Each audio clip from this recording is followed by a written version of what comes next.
Hi అండి. అందరికీ నమస్కారం. వృషభ రాశి వారికి జూన్ నెలలో ఒక స్త్రీ కారణంగా తీవ్ర విషాదం అనేది జరగబోతుంది. పనులన్నీ కూడా పక్కన పెట్టేసి వీడియోను ఒంటరిగా చూసే ప్రయత్నం అయితే చేయండి. ఈ వీడియోని మాత్రం అస్సలు మిస్ అవ్వద్దు. ఎందుకలా చెప్తున్నాను అంటే కనుక ఈ వీడియోని ప్రముఖ జ్యోతిష్యులను సంప్రదించి ఈ రాశి వారికి జరగబోయేది మీ ముందుకు తీసుకురావడం అయితే జరిగిందండి. ఈ వీడియో మీరు చూడటం వల్ల 100కు 100% లాభమే తప్ప ఎటువంటి నష్టం అనేది జరగదనమాట. అలాగే మీకు ఆ స్త్రీ ఎవరనేది కూడా పూర్తిగా పేరుతో సహా వివరించడం అయితే జరుగుతుంది. ఆ స్త్రీ కారణంగా ఎటువంటి నష్టం మీకు జరగబోతుంది, అలాగే మీరు జీవితంలో ఇప్పుడు ఎదుర్కోగలిగే నష్టాలేంటి, వాటిని రాకుండా తప్పించుకోవడం కోసం ఎటువంటి పరిహారాలు పాటించాలి, వచ్చే అదృష్టాలు ఏంటి, వాటిని దక్కించుకోవడం కోసం మీరు ఎలా అలర్ట్గా ఉండాలి, ఇవన్నీ కూడా మీకు పూర్తిగా వివరించడం అయితే జరుగుతుంది. కాబట్టి మళ్ళీ చెప్తున్నాను, వీడియోని ఎక్కడా కూడా స్కిప్ చేయొద్దండి. చివరి వరకు పూర్తిగా చూడండి. ఆలస్యం చేయకుండా వీడియోలోకి అయితే వెళ్ళిపోదాం. వీడియోలోకి వెళ్ళే ముందు ఒక చిన్న రిక్వెస్ట్ అండి. మొదటి ఛానల్ని చూస్తున్నట్లయితే ఇప్పుడే సబ్స్క్రైబ్ చేసుకొని వీడియోకి ఒక లైక్ ఇచ్చి హైప్ ఇచ్చి కింద కామెంట్ సెక్షన్లో జై సంతోషి మాత అని చెప్పి కామెంట్ చేయండి. ఈ రాశి వారిని మనం ఇప్పుడు ప్రస్తుతం ఉన్న కాలంలో వ్యక్తిగతంగా గమనించుకున్నట్లయితే కనుక వీరు చాలా అంటే చాలా ఒంటరితనంగా ఫీల్ అవుతున్నారనే చెప్పుకోవచ్చు. వీరు పైకి గంభీరంగా కనిపించినప్పటికీ కూడాను, అలాగే వీరు ఎదుటివారితోటి మాట్లాడే విధానం ఏదైతే ఉంటుందో ఆ యొక్క మాట తీరులో కూడా చాలా ధైర్యం ఉంటుంది. అలాగే ఎదుటి వ్యక్తులను చాలా తేలిగ్గా నమ్మేస్తూ ఉంటారనమాట. ఈ విధంగా తేలిగ్గా నమ్మేయడం అనేది వీరి యొక్క మంచితనమే కావచ్చు. కానీ అవతల వారికి అది అవకాశంగా ఉండటం వలన ప్రస్తుత రోజుల్లో అవకాశవాదులే ఎక్కువగా ఉంటున్నారు. ఈ విధంగా అవకాశవాదులు ఉండటం కారణంగా ఈ రాశి వారిని వారి యొక్క స్వలాభం కోసం వాడుకోవడం, వారి యొక్క అవసరాలు తీర్చుకోవడానికి వాడుకోవడం, వారి పనులన్నీ కూడా తీర్చుకున్న తర్వాత వీరిని పక్కకి నెట్టేయడం, ఇటువంటివన్నీ కూడా జరుగుతూ ఉన్నాయి. అలాగే రాశివారు చిన్నతనం నుంచి కూడా, అంటే ఊహ తెలియక ముందు ఏ సుఖాలు అనుభవించారు, ఏ ఆనందాలు అనుభవించారు, ఏ భోగాలు అనుభవించారో అది వారికి గుర్తుంటుంది కదా. అంతవరకే. కానీ ఎప్పుడైతే వివాహం అనేది వీరికి జరుగుతుందో ఆ వివాహం జరిగిన దగ్గర నుంచి వీరి జీవితంలో అనేక రకాలైనటువంటి మార్పులు చోటు చేసుకుంటాయి.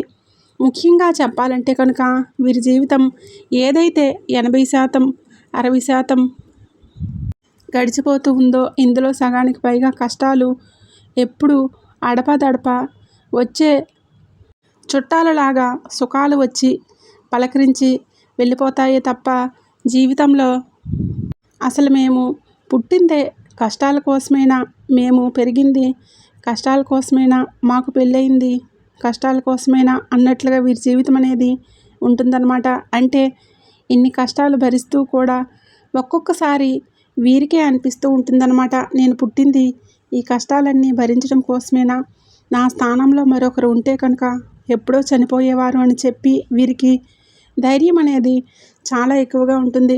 మొండితనం అనేది చాలా ఎక్కువగా ఉంటుంది. ఏదైనా ఒక పని చేయాలని చెప్పి నిర్ణయించుకున్నప్పుడు ఆ పని పూర్తయ్యేంత వరకు కూడా పట్టు వదలని విక్రమార్కుడిలాగా ఆ పని కోసం అహర్నిశలు కూడా కష్టపడతారు.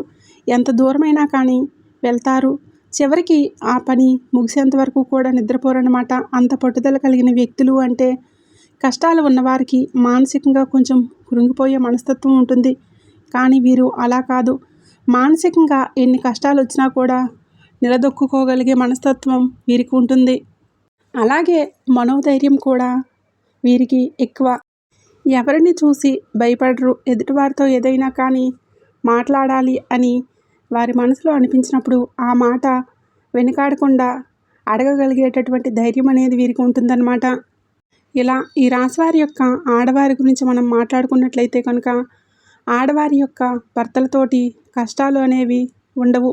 ఇలా అని చెప్పి అందరూ కష్టపడుతున్నారంటే అందరూ కష్టపడుతున్నారని చెప్పి నేను చెప్పనండి. 100లో 80% మంది మాత్రం కష్టపడుతున్నారు. ఆ 20% మంది ఏదో అలా వారి యొక్క జీవితాన్ని, అంటే గుడ్డు కంటే మెల్లనయమని చెప్పి అంటారు కదండి.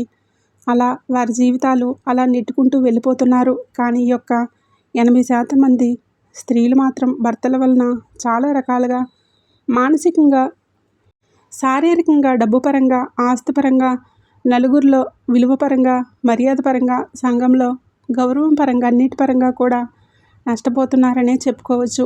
ఆల్రెడీ నష్టపోయిన వాళ్ళు కూడా ఉన్నారని చెప్పుకోవచ్చు. కానీ వీరు మా భర్త మంచిగా ఉండాలి అంటే వీరి యొక్క భర్తకి ఏదైనా మద్యపానం సేవించే అలవాట్లు ఉండటం, అలాగే భార్యను అనుమానంతో హింసించడం, అలాగే పిల్లల్ని సరిగ్గా పట్టించుకోకపోవటం, పిల్లలకి భార్యకు చిన్న చిన్న కోరికలు ఏవైతే ఉంటాయో ఆ కోరికలు నెరవేర్చకుండా ఉండటం, మానసికంగా మాటలతోటి వారిని టార్చర్ చేయడం, అవసరమైతే వారి మీద చెయ్యి చేసుకునైనా కానీ ఇంట్లో మనశ్శాంతి లేకుండా చేయటం, ఇలా చేస్తూ ఉంటారనమాట.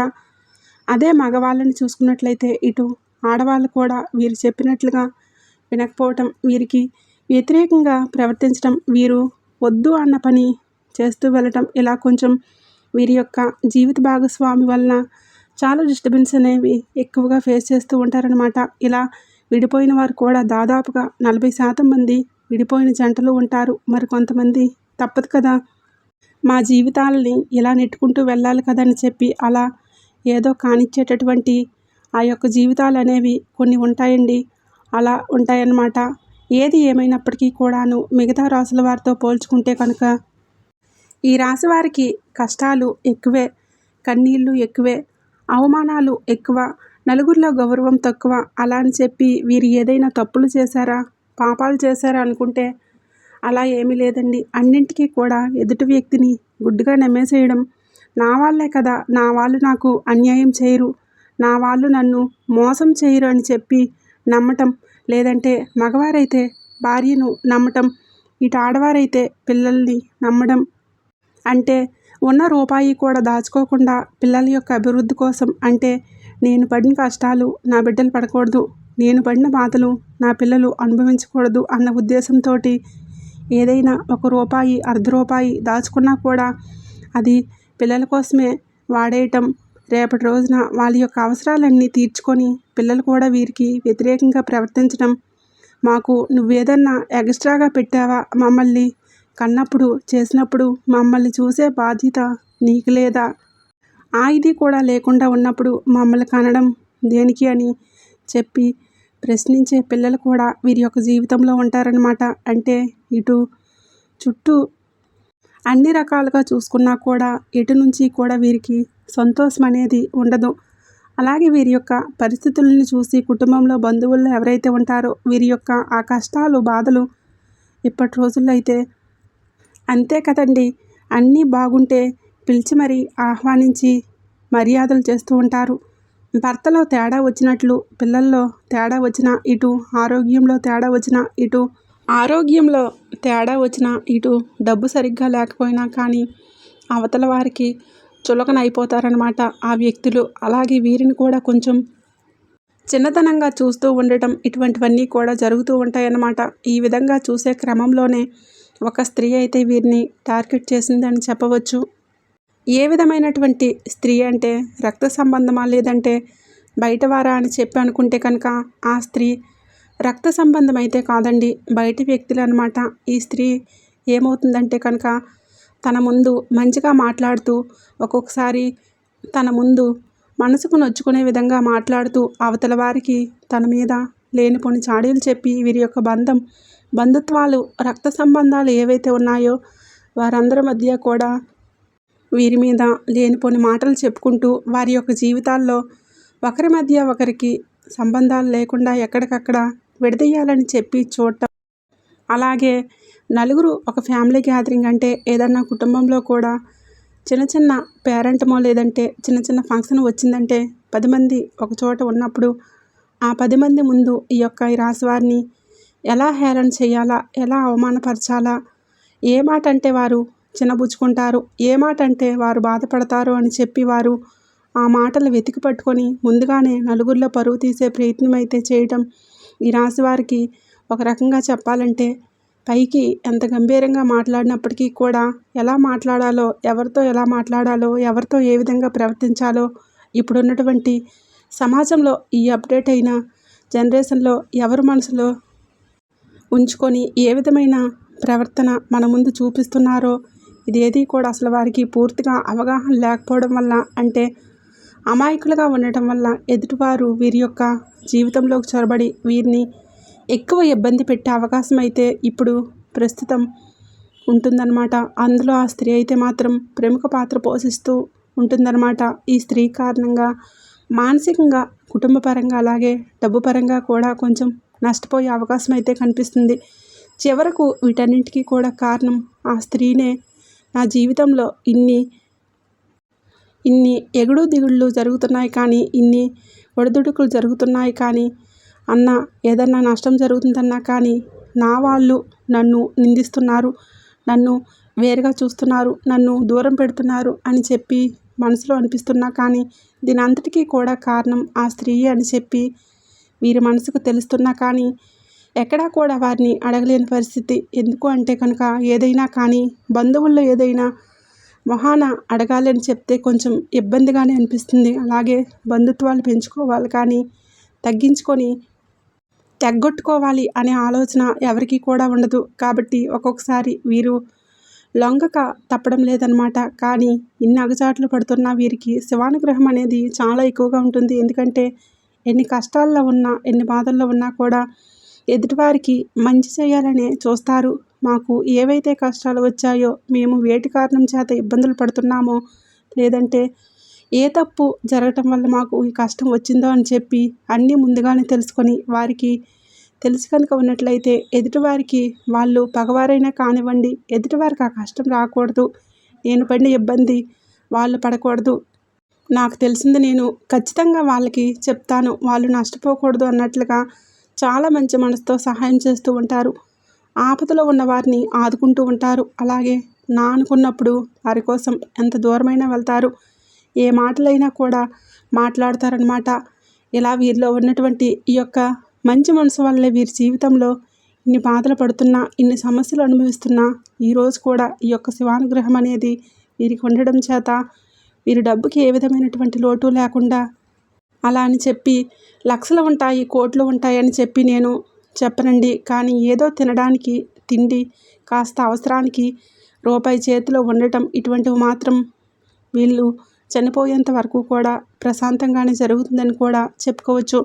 అలాగే ముఖ్యంగా ఇప్పుడున్న ప్రస్తుత కాలంలో మానసికమైనటువంటి ప్రశాంతత లేక ఇబ్బంది పడిపోతూ ఉన్నారు. అది కూడా రక్త సంబంధికుల వల్ల, అలాగే డబ్బు పరంగా కూడా కొంచెం, అంటే ఏవైతే వీరికి ఉన్నటువంటి చిన్న చిన్న అనారోగ్య సమస్యలు అయితే ఉంటాయో, అంటే కొంచెం తలనొప్పిగా అనిపిస్తూ ఉండటం, లేదంటే గ్యాస్ట్రిక్ ప్రాబ్లమ్స్ రావటం, అదే కొంచెం వయసు పెద్దవారికి అయితే మోకాళ్ళ నొప్పులు ఎక్కువగా ఉండటం, అలాగే కొంచెం ఎక్కువ దూరం నడిచినా, లేదంటే ఎక్కువ పని చేసినా అలసటగా అనిపించడం, నీరసంగా అనిపించడం. దీనివల్ల ఏమవుతుందంటే కనుక ఎక్కువగా అయ్యో నాకు ఇలా అయిపోతుందే, నాకు ఏదైనా జరిగిపోతుందేమో, ఎంత ఇదయ్యాను, చివరిలో కూడా నాకు మనశ్శాంతి లేకుండా పోతుంది, నా ఆరోగ్యం నాకు సహకరించకుండా పోతుంది, ఇలా ఇటువంటి మానసికమైనటువంటి ఆందోళనతోటి ఇబ్బంది పడిపోతూ ఉంటారనమాట. కాబట్టి ముఖ్యంగా ఈ రాశివారు ఒకటి గుర్తుంచుకోండి, ఇన్ని కష్టాలు వచ్చాయి, మీరు జీవితంలో ఎప్పటి వరకు చూడని కష్టాలు లేవు, మీరు అనుభవించినటువంటి బాధలు లేవు. అలాగే మీకు ఏ వ్యక్తులు మీ ముందు ఏ విధమైనటువంటి ప్రవర్తన చూపిస్తున్నారు, నాలుగు గోడల మధ్య మీరు లేనప్పుడు ఏ విధమైనటువంటి ప్రవర్తనను చూపిస్తారు, అసలు వాళ్ళు ఎవరు, మీ వాళ్ళు ఎవరు, పరాయి వాళ్ళు ఎవరు అనేది మీకు పూర్తిగా తెలుసు.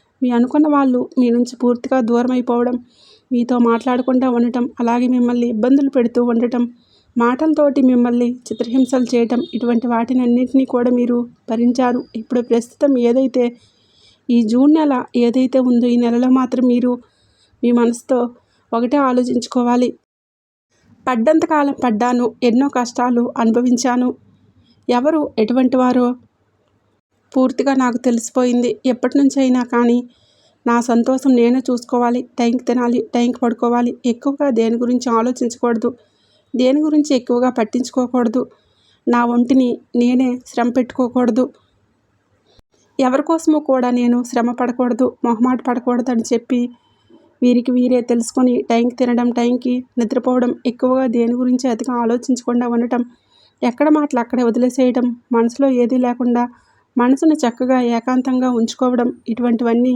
చేసి కాస్తంత దేవుడిని నమ్ముకొని కనుక మీరు ఉండగలిగితే మీ జీవితంలో చాలా రకాలైనటువంటి అద్భుతమైన మార్పులు అనేవి జరుగుతాయి.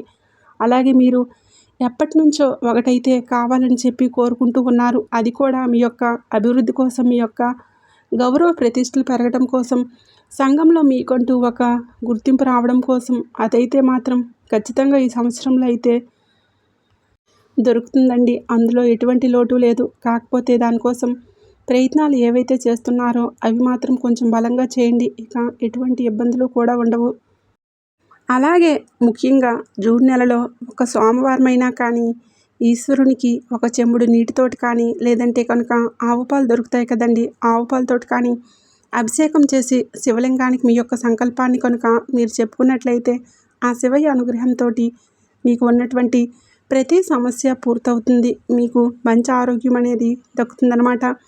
అలాగే ఎప్పుడైనా కానీ ఒక శనివారం రోజు ఆంజనేయ స్వామి గుడికి వెళ్ళి ఆంజనేయ స్వామి గుడి చుట్టూ 5 ప్రదక్షిణలు చేసి స్వామివారి యొక్క పాదాల దగ్గర సింధూరాన్ని నుదుటిని ధరించి స్వామివారికి తమలపాకుల మాలను సమర్పించి అక్కడ దేవాలయం ప్రాంగణంలో ఎవరికైనా కానీ పలహారాన్ని పంచిపెట్టినట్లయితే కనుక మీకున్నటువంటి అప్పుల సమస్యలు, ఆర్థిక ఇబ్బందులు అనేవి తొలగిపోతాయన్నమాట. అలాగే గురువారం రోజు ఖచ్చితంగా బాబా గారి యొక్క దేవాలయంలో దుని ఉంటుంది కదండి, ఆ దునిలో మనకి బయట కొబ్బరికాయలు అమ్ముతారు.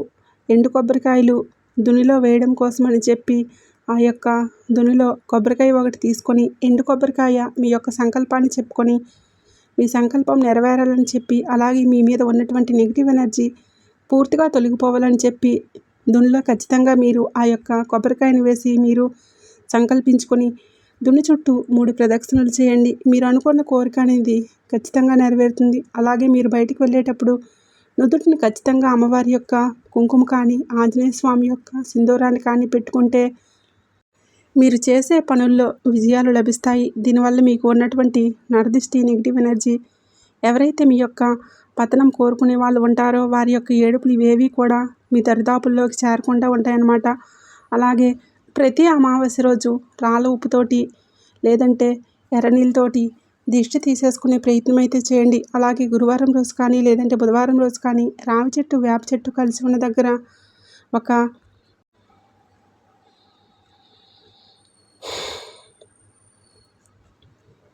చెంబుడు నీటిని పోసి పసుపు, కుంకుమ, పూలతోటి పూజించుకొని అక్కడ మీరు ఆవు నేతితోటి దీపారాధన చేయండి. దీనివల్ల మీకు ఉన్నటువంటి మీ యొక్క కుటుంబంలో ఏవైతే సమస్యలు, ఆర్థిక ఇబ్బందులు ఉన్నాయో అవన్నీ కూడా పూర్తిగా తొలగిపోతాయి అన్నమాట. అలాగే నల్ల నువ్వులను 1 కేజీ తీసుకొని ఎవరికైనా పంతులు గారికి నల్ల నువ్వులను దానం చేయండి. దీనివల్ల మీ జీవితంలో ఏవైతే ఆ యొక్క చెడు నెగిటివ్ ఎనర్జీ ఉంటుందో, లేదంటే శని ప్రభావం వల్ల మీరు పడుతున్నటువంటి కష్టాలు ఏవైతే ఉన్నాయో అవి పూర్తిగా తొలగిపోతాయి. రాహు కేతు దోషాలు కూడా పూర్తిగా తొలగిపోతాయి. కాబట్టి ఇది ఖచ్చితంగా చేసుకోండి. అలాగే ముఖ్యంగా ఎప్పుడైనా కానీ గుర్తుంచుకోండి, ఒక శనివారం రోజు అంటే శని త్రయోదశి రోజు చేస్తే ఇంకా మంచిది. ఇది శనివారం రోజు నువ్వుల నూనె తీసుకొని వెళ్ళి నువ్వుల నూనెని శని భగవానుడికి, అంటే మనకి నవగ్రహాల్లో శనిగ్రహం దగ్గరికి వెళ్ళి నువ్వుల నూనెతో అభిషేకం చేసి కాస్తంత అంటే నువ్వులు బెల్లం కలిపిన లడ్డూని నైవేద్యంగా సమర్పించి నువ్వుల నూనెతోటి దీపారాధన చేయండి. దీనివల్ల మీకు చాలా వరకు కూడా సమస్యలు అనేవి తగ్గుతాయన్నమాట. ఇలా మీ జీవితంలో చిన్న చిన్న మార్పులు చేసుకుంటూ, ఇలా చిన్న చిన్న పరిహారాలు చేసుకుంటూ మీరు మంచిగా ఉంటే ఈ నెల రోజులు కూడా ఎటువంటి ఇబ్బందులు ఉండవు, ఎటువంటి సమస్యలు మీకు ఉండవు. హ్యాపీగా లైఫ్ అనేది ముందుకు వెళ్ళిపోతుంది. ఏ కష్టాలు మీరు పట్టించుకోకండి. అర్థమైంది కదండి. ఈ రాశి వారికి ఈ వీడియో నచ్చిందని అనుకుంటున్నాను. వీడియో నచ్చినట్లు అనిపిస్తే ఒక లైక్ ఇచ్చిన వెంటనే హైప్ అని వస్తుంది, హైప్ ఇవ్వండి. కింద కామెంట్ సెక్షన్లో జై సంతోషి మాత అని చెప్పి కామెంట్ చేయండి. మొదటిసారి మన ఛానల్ని చూస్తున్నట్లయితే ఇప్పుడే సబ్స్క్రైబ్ చేసుకుని సపోర్ట్ అయితే చేయండి. ఆ సంతోషి మాత ఆశీస్సులు మీ మీద ఎల్లకాలం ఉండాలని మనస్ఫూర్తిగా కోరుకుంటున్నాను.